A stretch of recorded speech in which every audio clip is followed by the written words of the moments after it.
Welcome to the HCI family of podcasts. We're your source for personal, professional, and organizational growth and development. We share our own original research, explore industry trends, and interview executives and thought leaders from across the globe. Join us for practitioner-oriented content around all things leadership, HR, talent management, organizational development, and change management. Maximize your personal and organizational potential with the HCI family of podcasts. Mike Kuczkowski, welcome to the conversation today. Thanks, John. Great to be here. It is a pleasure to be with you. You're joining us from New York. I'm south of Salt Lake City in Utah.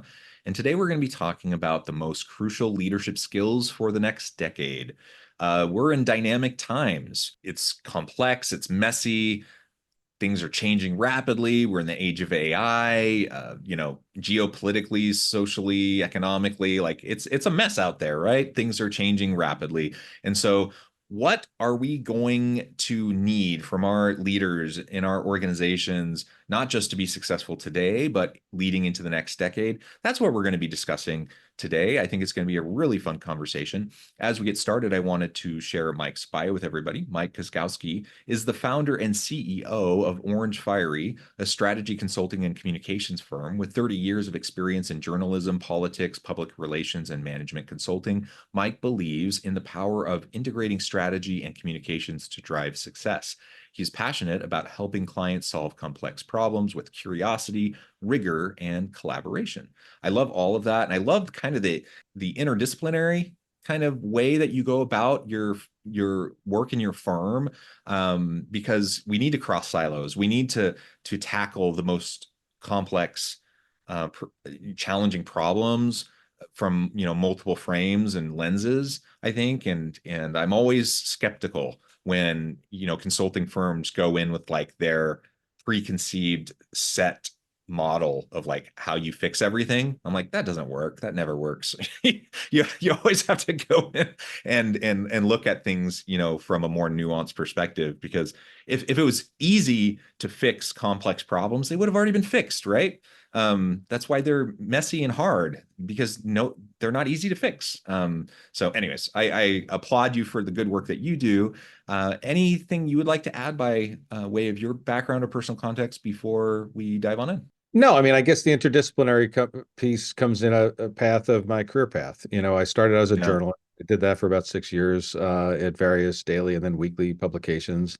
I jumped over into politics for a couple of years. That sort of counts usually as dog years because it was very intense. But I was the mayor's press secretary and communications director in New Haven, Connecticut for a couple of years. And then I've been in public relations consulting, communications consulting, and management consulting for the past 25. So, that aspect, I think it's funny because the market seems to have evolved a bit, where the expectation, to your point about management consulting, is not that they'll just come and pull some wisdom off the shelf and apply it to the problem at hand, but that they'll actually also care about the implementation piece. And we've been caring about that from the outset. I actually think in many respects, my experience of it, I started out in public relations not knowing that a lot of what's taught in the academic side of PR is not what's actually out in the marketplace. So you wind up with training and stuff that tells you it's about audience insights, and you have to create programming that tries to move the needle, that you should always measure stuff. And then you get out there and you're like, no, we launch a media relations program. That's what our clients expect. So I was always kind of scratching my way upstream, and I wound up working for Pfizer as on a project that our Washington D.C. office had won at the firm that I worked at. And it was such a different dynamic being sort of, I was in-house kind of, because I was, working with them on a day in, day out basis. I got to see their thinking, the critical questions that they asked, the cross-functional ways that they tried to bring people together. And it just was like such a natural fit for me. So that helped me a lot in terms of trying to create what we've created here. Yeah, well, that's really cool. Love to hear that. And again, love what you're doing. Now, as we dive on in to the broader conversation today, maybe you can just lay out kind of in really broad general terms, kind of your take on I mean, this is almost a silly question, but kind of the state of the world that we're in, because it is messy, it is complex, it is volatile. Um, Given all of that, like, what do you think are some of the biggest challenges facing business leaders today? And then we can get into like how we can start to approach those. I mean, I think somewhere in the late aughts, early 2010s, there was a pretty clear observation that the level of business complexity was increasing, right? You had Yeah. increased technology change, changes in regulatory scheme, globalization was a big driver. Digital transformation was really affecting organizations at that time. That's a short list, but those are all pretty big factors in increasing complexity. And a lot of the response to that was to increase organizational complexity, which is a Hmm. natural thing. You think everybody's going to take on more lists, more special initiatives. We've got to up our skills. We've got to transform. And change is hard for humans. Yeah. It generally is. The old wisdom from John Kotter is most change initiatives fail, and they Yeah. usually fail for reasons of vision and communication. I mean, it is kind of in this wheelhouse.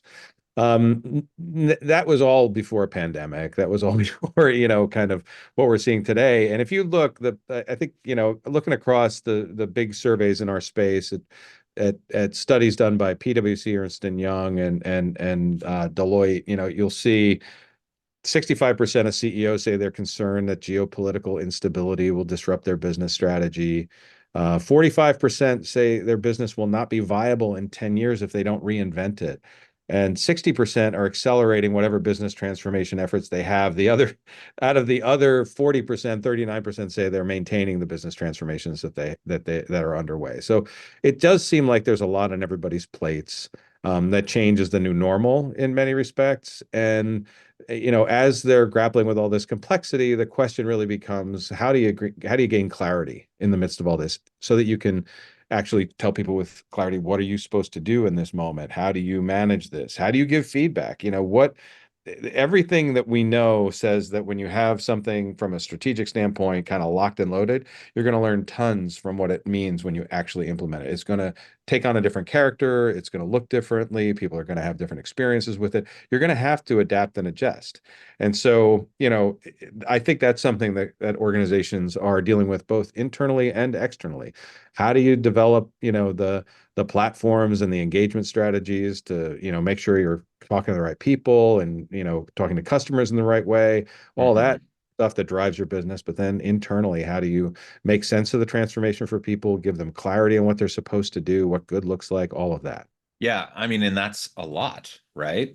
It That's is a a lot. lot. And That's a lot for I, any leader, to be juggling, in addition to just like all of the basic operational stuff that they have to do just to like keep the doors open and keep their teams running, and just all the things that you just have to do each and every day just to run your business and to run your teams, right?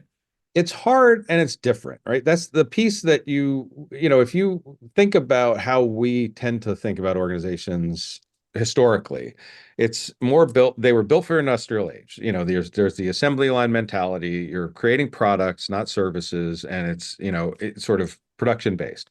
Yeah. The focus of decision making is hierarchical, top down. Like, here's what we need to do, and you go out and most organizations have been built on some sort of a industrial militaristic model because that's Yeah. the model that they've had historically. The scarce resource in an industrial age is capital, right? Now it's talent. The Hmm. decision making process historically being top down, now it's collaborative. The interaction costs of an industrial age, you want to minimize those. You're not trying to interact with a lot. You want to get it as efficient and productive as possible. Today, the interaction costs are low. Can I send you an email? You want a text? I could probably put something on Snapchat for you. So you're seeing all of these things that upend the historical models of what leadership looked like, the expectations around stakeholder transparency. I mean, we never knew what happened in most organizations. Now we've got CSR reports. We've got trade publications out there digitally for everybody. And I think probably the most important piece is that the skills that we used to covet were technical skills. But Hmm. now what people say they're looking for, and there's a very good future jobs report that the World Economic Forum puts out, their critical thinking skills, their strategy skills, their analytical skills. That's what's in high demand. People who can reason through these complex problems and try to, distill them down to what actions are needed. Yeah. Yeah, absolutely. So there's a lot to juggle, a lot to balance. We need those. Sometimes they're called soft skills. They're called people-oriented skills. I like to call them the kind of more durable skills, especially in the age of machine learning, AI, advanced robotics, etc. Like the durable skills that are more, human centered, like they're less replaceable, I think those are the ones that are critical thinking oriented. They're the ones that are more creative. These are the EQ type skills. These are the ones that fortunately I think we know we need more of, and these are the ones that are really hard to replace with chat GPT or whatever. So I think that's exciting. That's encouraging given the state of technological advances, which is another key driver in, what we need in the next 10 years for leadership. Um, but it's still a lot to juggle. It's a lot to balance. And so it's going to be taxing. It's going to be hard. I think it's hard today to be a leader in an organization as it's ever been. We're also dealing with like a loneliness epidemic, mental health epidemic, just all the stuff, right? It's just hard, right? So we can establish that it's not for the faint of heart. It's going to be a challenging thing, and if you're going to dive on in, just know that, like you said, kind of the old militaristic, authoritarian, top-down kind of style that maybe you saw in the past or that you see portrayed in the media, in the movies and TV, like that doesn't work. That just isn't going to work in the modern age or as we move into the future. And so you're going to have to reinvent yourself, perhaps, or reinvent your organization to be more agile, to be more effective. And that in and of itself is also going to be challenging, especially if the organization you're in is resisting that kind of a change. Yeah, go ahead. No, you're hitting on two key things. You yourself may have to change, and your organization may have to change. And the likelihood is it's both, and probably in similar ways. So individual leaders, you're right. We were supposed to get the stone tablets from on high. Here's what you do, and everybody then go do them. Honestly, leadership, it's very clear, is taking on a different type of modality. Yeah, I think, you need conviction. That's one of the things that I've realized over the years is you can't get away from having, a real sense of why you're here, your purpose, your mission, that sort of thing. Mhm. That's non-negotiable, right? But the how of that mission is, and how it gets implemented, is actually very much up to negotiating, because nobody knows how to do it in this age. And by the way, if you Mhm. figured out how to do it, wait 5 minutes, because the rules will have changed in some respects, and you'll have to Mhm. keep learn new skills and the rest of it. We value skills around curiosity and rigor and problem Yeah. solving, and really trying to cultivate those pieces of things, because those are continuous things. And I don't think that's a mountain you ever get to the top of. I think it's something that you continue the climb throughout your life. If you're passionate about those things, it'll serve you really well individually. How you cultivate that more broadly as an organization requires a lot of discipline. I mean, we are programmed to believe that we have the right answer, Yeah. instead thinking that the answer itself is kind of fungible, very much subjective. It depends, and you need a lot of, a more experimental model. We have a hypothesis. We've gathered all the data about the hypothesis. We feel really strongly like this is the right thing to do. Now we go out and we try the thing. Is it yielding the results that we want? We can closely monitor it. It goes up, it goes down. We think we're on the right trajectory. Oh, wait, something has to change. That's the nature of things today, because there isn't, there's so much complexity. They're very much crowded marketplaces. Even innovation Mhm. itself, you would think everyone's going to just jump on board, but it's often subject to people really understanding the new technology, being able to use it. How well is it applied to your, a consumer experience and the rest of it? It's not just that we built a better widget. So I feel like that's a lot for us to all take on now. It's hard, from the investments, seed funding and all the way through the changes that happen in global multinational organizations. But all of it does come down to, what are we trying to do, and how do I have good insights into that, and then develop programming that you can actually do, that sort of try things, test, learn, and then scale. Yeah. So, with what your firm does around strategy and communications, how can we leverage those kind of mindsets and tools to help us face this broad array of challenges, this complexity? Like, what do you do when you go into an organization, you have a leader that's kind of overwhelmed and frustrated and, perhaps terrified, Well, given it's all of interesting. this? They usually don't show up and say those things about their experience. They show up with a business problem. The business problem, the conversation around that, to me, that's the key thing. I mean, we've definitely I think we focus on the problems and the challenges, in the conversations with our clients and try to figure out what are we trying to pin down? What are we trying to run to ground? What will success looks like? But a lot of times those other pieces of what's keeping them up at night really do show up, and you have to deal with those things as well. I think so much, communications, we often think of that as we're going to like program a thing and we're going to hit send on it, it goes out in the world, but half of it should be listening. And so we start out with that curiosity, with those questions, what are we really dealing with here? And usually in the process of that, we'll get a good sense of, the things that are emotionally resonant and might speak to either a fear, an insecurity, a concern. They're very tangible. They do come down to most of the time, does the organization have the skills? Do we have the right strategy and the rest of it? Our sense is that, it's mostly if we can cultivate a collective decision-making process, get the right people in the room and sort of Mhm. facilitate, a really strong problem definition. I think it's the quote that is accurately attributed to Albert Einstein, but he said, if I had an hour to save the world, I would spend 59 minutes figuring out what was wrong and 1 minute implementing, whatever I thought the right solution was. And I think that's really smart. From my standpoint, we don't spend enough time really thinking about the problem from multiple dimensions, making sure we have a really crisp articulation of that thing, and then figuring out what we want to do about it. So, though Well, I think, can I add to that?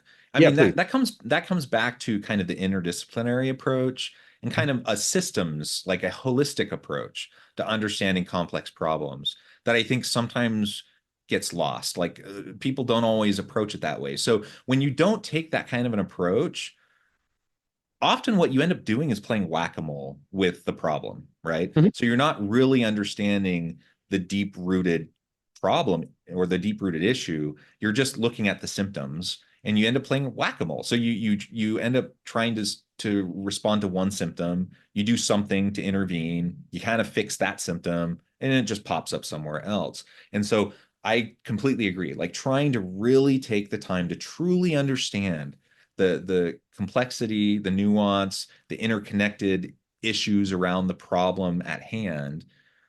That takes a lot of time. It takes more patience. It takes some real diligence, I think, to do. And sometimes clients, it takes some persuasion, to say, hey, it's worth it. It's really worth it to take the time to do this. Um, it'll pay off in the long run because you're going to spend less wasted time chasing your tail. But ultimately you're going to get at really the root cause. It's like the iceberg analogy, like you only see the top 10-20% of the iceberg, but it's really that 80-90% underneath that's causing that's what's going to wreck the ship and sink the ship. So you got to really understand what's below the surface. That's what's hard to see. And unless you're really taking the time to really deeply understand the core issues, you're going to miss it, right? So sorry, I just wanted to kind of chime in and share that.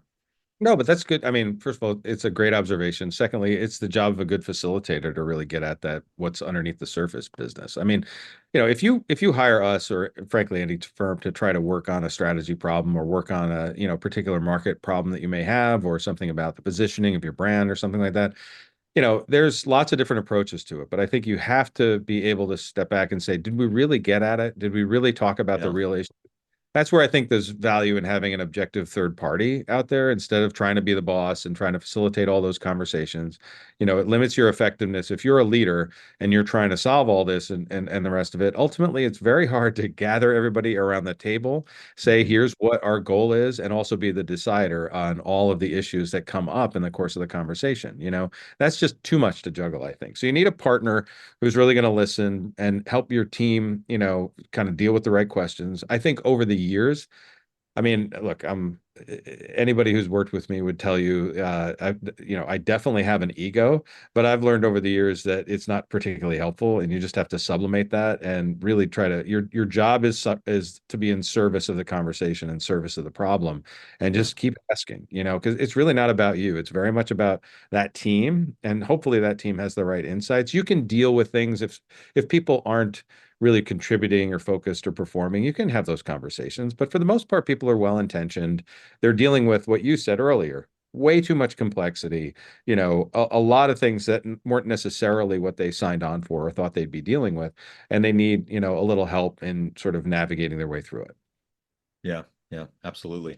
So to have a more strategic mindset, to really be committed to more open, transparent communication, all of that's going to be really, really important. What are some of the other types of, these soft, durable, crucial leadership skills that you see as being vital moving into the next decade?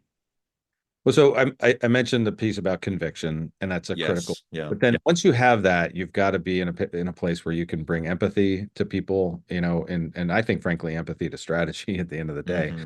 Hmm. Really take that outside in view, or understand, embrace that outside in view, even if it tells you things you don't necessarily want to hear.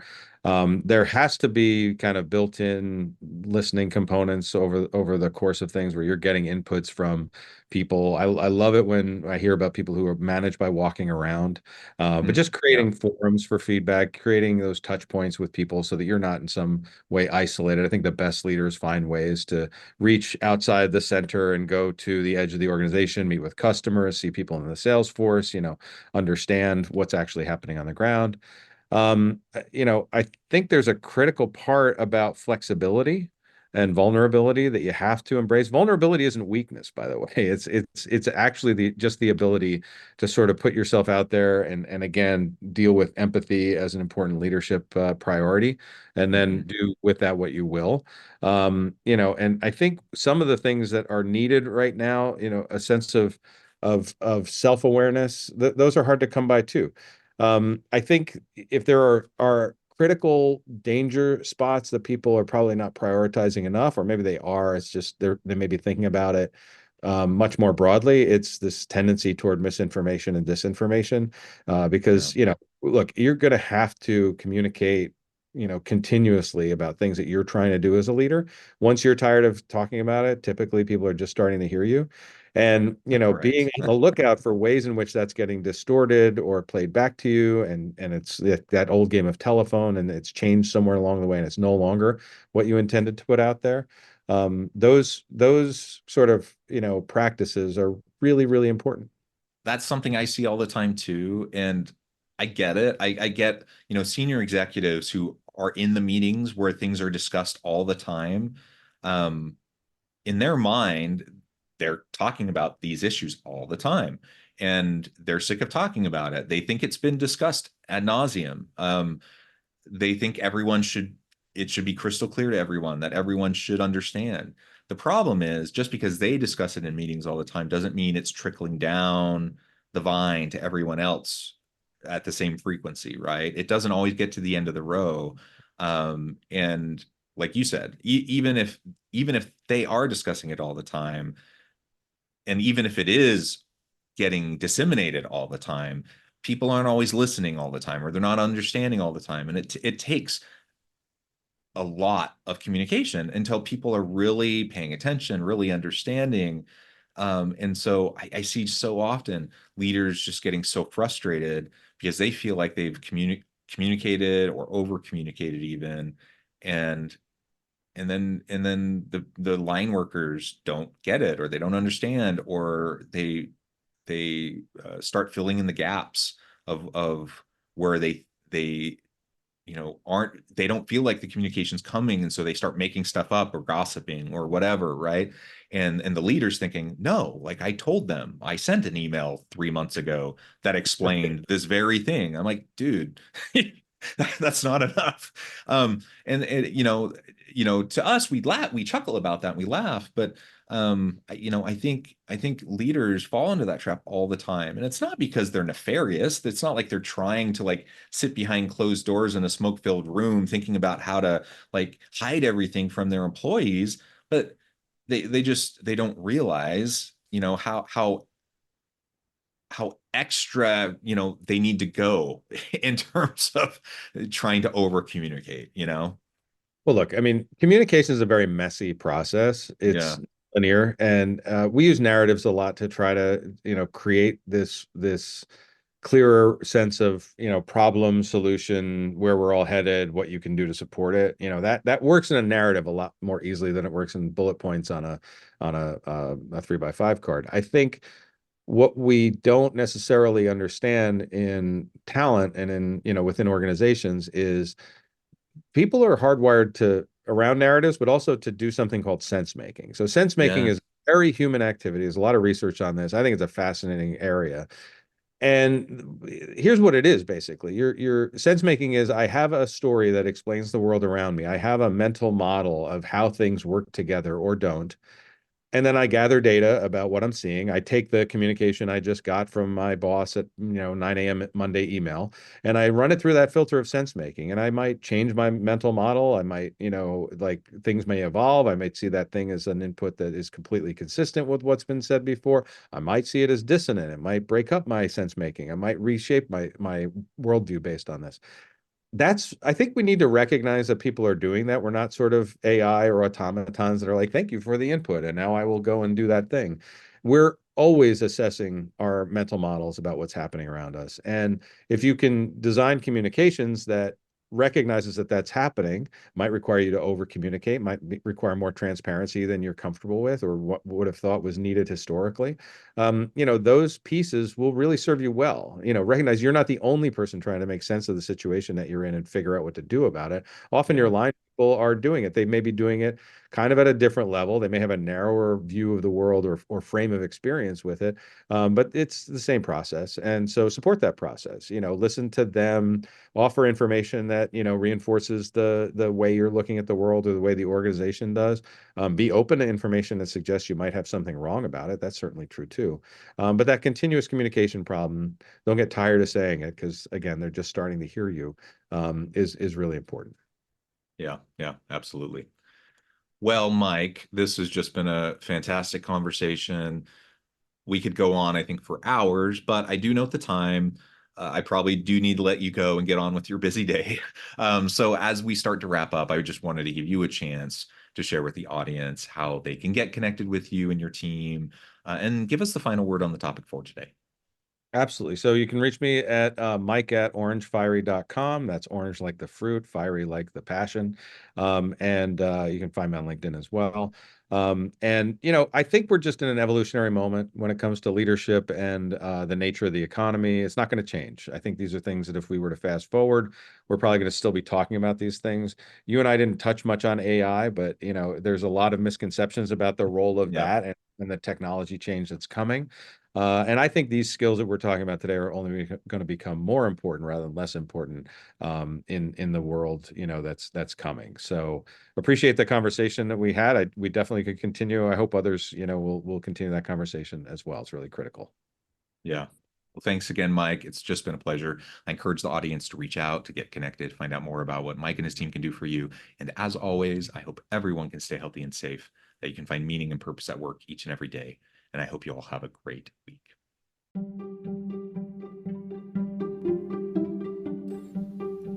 Thanks for joining us for this episode of the podcast. We hope you stay healthy and safe, and please join us again soon.